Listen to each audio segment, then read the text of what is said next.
पहले सामाजिक अधिकार संवाद इस कार्यक्रम के आयोजनकर्ताओं को दिल से धन्यवाद देता हूं।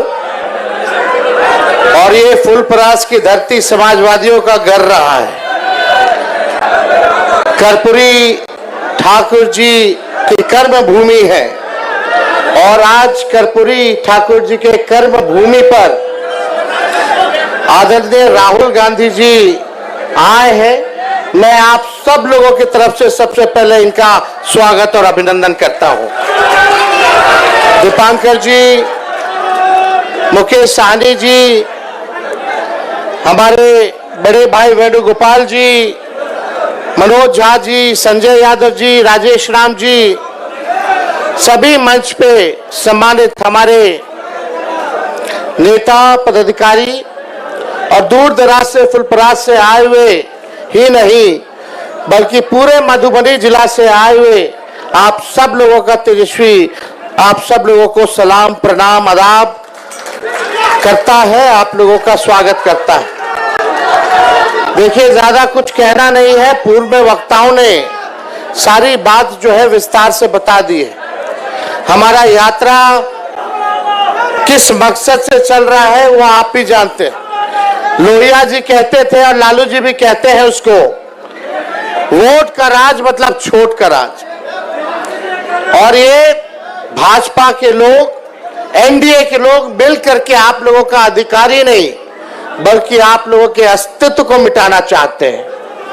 और हम सब लोगों को इस लड़ाई में एकजुट होकर के अपने अपने मत का, अपने अपने वोट का रक्षा ही नहीं करना बल्कि ये बेईमान जो लोग सरकार में बैठे हैं उनको उठा के हम लोगों को फेंकने का काम करना है। सत्ता पलट करना है कि नहीं करना है? तो उससे पहले तो आपको अपने वोट की रक्षा करनी पड़ेगी। नहीं तो और राज्यों जैसे ये बेईमान जो है वोट की चोरी करते रहेंगे और राज करते रहेंगे। इसलिए हम लोग बोलते हैं, तख्त बदल दो, ताज बदल दो, बेईमानों का राज बदल दो। तो देखिए, कुछ दिन पहले ही हम यहाँ आए थे, कर्पूरी जी का जयंती हम लोगों ने मनाया था, उस पर सारी बातें कहे थे हम लोग। लेकिन एक दो पॉइंट जो है हम चाहेंगे आपको याद दिला दें। हम लोगों की कर्पूरी जी ने सबसे पहली बार जो है आरक्षण दिया, उसके बाद लालू जी की सरकार बनी, लालू जी ने सामाजिक न्याय कर्पूरी जी के काम को जो है आगे बढ़ाकर आरक्षण बढ़ाया। राबड़ी देवी जी की सरकार बनी, उससे ज्यादा आरक्षण बढ़ाया। और जब हम लोगों की 17 महीने की महागठबंधन की सरकार बनी तो सबसे ज्यादा आरक्षण हम लोगों ने दिया और 65% आरक्षण हम लोगों ने बढ़ाया, टोटल 75% ईडब्ल्यूएस को मिला करके। हम लोग जानते थे ये भाजपा वाले आरक्षण चोर हैं, आरक्षण चोर, वोट चोर तो है ही, ये लोग आरक्षण चोर भी हैं। सरकार चाचा जी पलट गए, हमारे हाईजैक हो गए उधर, अब उनसे बिहार संभलने वाला नहीं है। अब दिल्ली से मोदी जी, अमित शाह जी सरकार चला रहे हैं। लेकिन इस उम्र में हमको उनकी फिक्र होती है। लेकिन एक बात तय है कि अब वो बिहार चलाने योग्य अब नहीं रह गए। रह गए क्या? तो आप लोग समझो कौन चला रहा है सरकार? भाजपा, आरएसएस।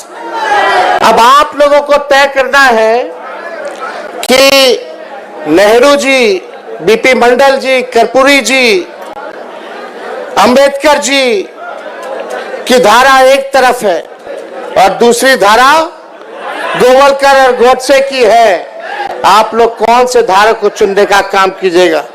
कैसी सरकार चाहिए ये आप लोगों को तय करना है। ये भाजपा वाले लोग आरक्षण चोर, हम लोगों ने जो आरक्षण बढ़ाया था इसको खत्म कर दिया। हम लोग कहते रह गए चीख चीख के, अनुसूची 9 में डालिए। जैसे तमिलनाडु में आरक्षण सुरक्षित है, वैसे बिहार में जो महागठबंधन की सरकार ने आरक्षण बढ़ाया था इसको सुरक्षित करने की जरूरत है। और यही नहीं, अगर आप लोग सरकार बनाइएगा तो आप जानते हैं मंडल कमीशन की जितनी सिफारिशें थी केवल 4 से 5% इंप्लीमेंट हुआ है। हमारी सरकार बनेगी, इंडिया की सरकार बनेगी, तो आप समझिए सारी सिफारिशों को हम लोग जो है लागू कराने का काम करेंगे और सबको जो है अधिकार देने का काम किया जाएगा। तो ज्यादा कुछ ना कहते हुए आगे यात्रा में भी हम सब लोगों को जाना है और राहुल गांधी जी को भी आपके समक्ष जो है बात रखनी है। लेकिन एक बार बताइए, आरक्षण चोर कौन है? और जोर से बोलिए। और वोट चोर? अब इन लोगों को हिसाब किताब बता देना है। 2 लोग गुजरात से तय करेंगे कि बिहारी का कौन कौन बिहारी वोटर होगा। हम बिहार के लोग हैं, हम लोगों को चूना लगाएगा तो हम लोग खैनिये में चूना रगड़ देते हैं और चूना को ठोक करके उड़ा देते हैं। चलने वाला नहीं है, एक बिहारी सब पर भारी। तो आप सब लोग वादा कीजिए, पूरे इंडिया गठबंधन मजबूती के साथ चुनाव लड़ेगा। जो भी साथी चुनाव लड़ेंगे, आपको कैंडिडेट नहीं देखना है, आपको संविधान और लोकतंत्र को देखना है। राहुल जी और लालू जी को आप लोग देख करके वोट देने का काम कीजिए।